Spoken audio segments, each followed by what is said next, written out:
Blockbuster used to be a huge part of pop culture, even though most of us never got to experience it.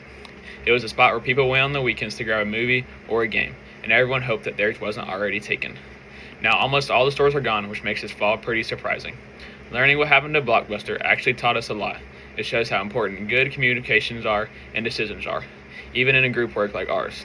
When we started, none of us knew much about the company, so researching it helped us understand how something that big could disappear so fast.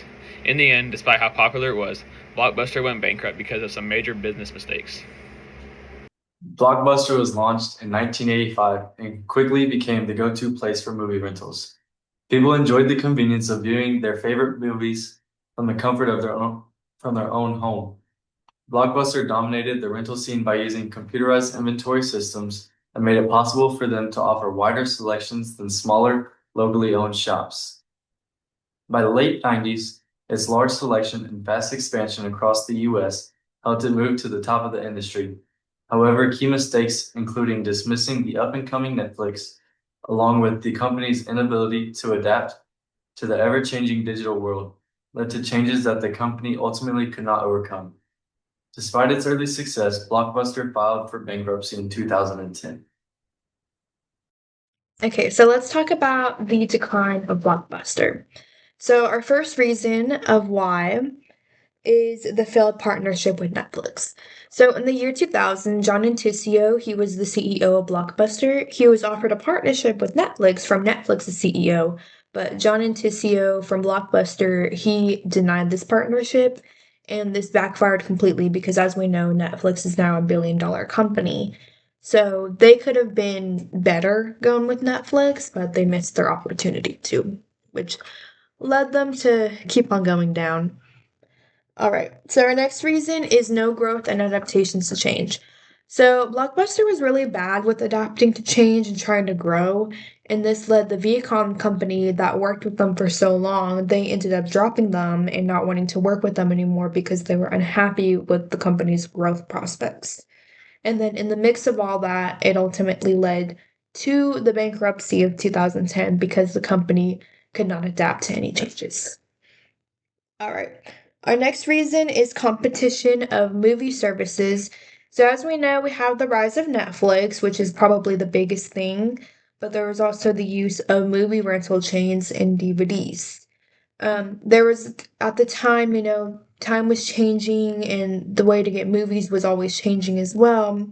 There was more ways to start getting movies, such as rent by mail services that were provided by Netflix and movie copies that you could get from the stores or the supermarket. So that was really a big thing as well. And that was leaving less customers for Blockbuster. So they were starting to lose customers from all the new ways of getting movies. All right, and our last reason is the loss of money and business debt.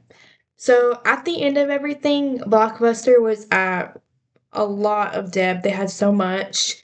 But something that really caused it was when the company had to drop their late fees for their customers just to have them to stay with the company, they ended up losing about $250 million. So that's a lot of money. But these are the reasons as to why. I would say these are like the main reasons why Blockbuster failed completely as a business. And here we have a little graph chart. The red is Netflix rising up, and the blue is Blockbuster going down all the way to their bankruptcy. All right.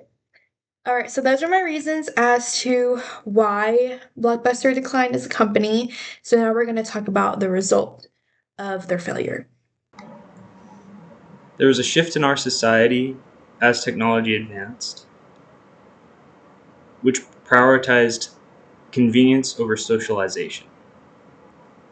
People realized that it was more convenient to stream their films and movies and TV shows rather than go to a brick and mortar store. These changes effectively cut out the middleman, which was Blockbuster, and brought their media directly to them for a fraction of the cost. What we lost was a way to share recommendations and discuss films and experiences in a physical space.